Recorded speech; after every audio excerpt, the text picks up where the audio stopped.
नमस्कार, मैं consultant gynaecologist doctor प्रीति। आज हम बात करेंगे प्रेगनेंसी टेस्ट जो किट रहता है, जो कार्ड टेस्ट रहता है, उसके अंदर आने वाली हल्की गुलाबी लाइन के बारे में।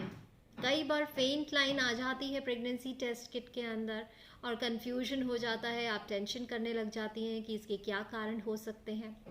सबसे पहले तो मैं बताऊं कि प्रेगनेंसी जो टेस्ट है उसके अंदर लाइंस आती क्यों हैं। प्रेगनेंसी के दौरान फीमेल बॉडी के अंदर बीटा एचसीजी नाम का हार्मोन जो है वह बढ़ जाता है। तो जब वो ब्लड में बढ़ता है फिर उसके बाद में यूरिन में बढ़ता है, तो यूरिन में जो बीटा एचसीजी हार्मोन रहता है वह कार्ड टेस्ट डिटेक्ट कर लेता है। तो अब हम बात करें कि अगर प्रेगनेंसी है आपकी तो दोनों लाइंस पॉजिटिव या दोनों लाइंस डार्क आएंगी। अगर प्रेगनेंसी नहीं है तो एक सिंगल लाइन आपकी डार्क आएगी। और कई ऐसी कंडीशंस हैं जिसके अंदर आपकी एक लाइन डार्क आती है और एक लाइन हल्की गुलाबी या फेंट लाइन जिसे हम कहते हैं वह आती है। तो आज हम जानेंगे कि यह क्यों होता है। इसके कुछ कारण होते हैं, उनमें सबसे कॉमन कारण जो होता है, आउट ऑफ स्ट्रेस या out of anxiety, out of excitement आप लोग टेस्ट जो है वह जल्दी परफॉर्म कर लेती हैं। अब जब टेस्ट जल्दी परफॉर्म हो जाता है तो बीटा एचसीजी हार्मोन का जो लेवल है अभी तक उस रेंज तक नहीं पहुंचता कि कार्ड टेस्ट उसको डिटेक्ट कर ले।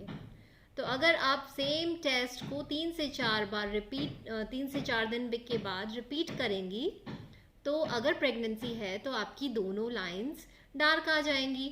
इसके अलावा कई बार होता है डिलेड ओव्यूलेशन। डिलेड ओव्यूलेशन जब होगा तो डिलेड फर्टिलाइजेशन, इम्प्लांटेशन और इसके बाद में जो है पूरा प्रोसेस डिलेड हो जाएगा। तो आप जिस प्रेगनेंसी को समझ रही हैं कि 8 वीक्स की प्रेगनेंसी हो गई, वो दरअसल है केवल 4 वीक्स की। तो अभी फिर आपका जो बीटा एचसीजी का लेवल है वह उस रेंज तक नहीं पहुंचा कि कार्ड टेस्ट आपका डिटेक्ट कर ले, तो फेंट लाइन आ जाएगी। इसके अलावा कई बार होता है कि नॉर्मल प्रेगनेंसी नहीं है, यानी कि एक्टोपिक प्रेगनेंसी है। एक्टोपिक प्रेगनेंसी के अंदर भी फेंट लाइन आने के चांसेस रहते हैं। एक्टोपिक प्रेगनेंसी यानी कि बच्चेदानी में प्रेगनेंसी नहीं लगकर बाहर कहीं लगना, जैसे ओवरी है, फेलोपियन ट्यूब्स हैं, उनमें प्रेगनेंसी लग जाने को एक्टोपिक प्रेगनेंसी कहते हैं। तो उस कंडीशन के अंदर भी जो आपका यूरिन प्रेगनेंसी टेस्ट है उसमें फेंट लाइन आएगी। इसके अलावा कई बार होता है कि अर्ली मिसकैरेज हो जाता है, मिस्ड अबॉर्शन हो जाता है। अंदर में यूट्रस के अंदर ही जो ग्रोथ है बच्चे की वह रुक जाती है। बाहर से ब्लीडिंग या स्पॉटिंग कुछ नहीं होता है, लेकिन अंदर जब ग्रोथ रुक जाएगी तो एचसीजी का लेवल भी कम हो जाएगा, वह नहीं बढ़ेगा। तो जो कार्ड टेस्ट है उसके अंदर आपका फेंट लाइन आ सकती है। एक कंडीशन होती है केमिकल प्रेगनेंसी। केमिकल प्रेगनेंसी में क्या होता है, जस्ट आफ्टर इम्प्लांटेशन मिसकैरेज हो जाता है। फीमेल्स को पता ही नहीं होता कि वो प्रेग्नेंट भी हैं, बच्चा भी था, और वह अंदर ही अंदर नष्ट हो जाता है। इसके अंदर जनरली क्या होता है, डिलेड पीरियड होके आता है और हैवी पीरियड हो जाता है। तो इस कंडीशन के अंदर अगर आप टेस्ट करती हैं तो फेंट लाइन आती है। इसके अलावा एक कंडीशन होती है इवोपरेशन लाइन।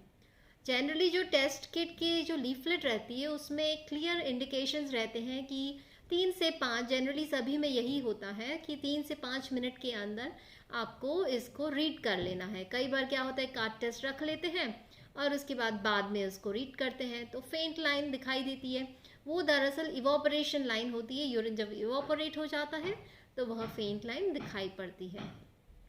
तो ये कुछ ऐसे कारण हैं जिनके की जो कॉमनली देखे जाते हैं कि इनकी वजह से जो है फेंट लाइन आती है। कई बार ऐसा होता है इनफर्टिलिटी ट्रीटमेंट चल रहा है तो बीटा एचसीजी के इंजेक्शन लगते हैं, तो कई बार उसकी वजह से भी जो फेंट लाइन है वह आ जाती है। हालांकि काफ़ी कम केसेस में, काफ़ी रेयर है, मेंशन करने का ज़रूरत नहीं है, पर कॉमनली जो कंडीशंस हैं वह हम डिस्कस कर चुके हैं। आशा करती हूँ आपका कन्फ्यूजन इस विषय में दूर हुआ होगा और फेंट लाइन के बारे में आपको नॉलेज मिली होगी। फिर मिलेंगे नई मेडिकल इन्फॉर्मेशन के साथ। नमस्कार।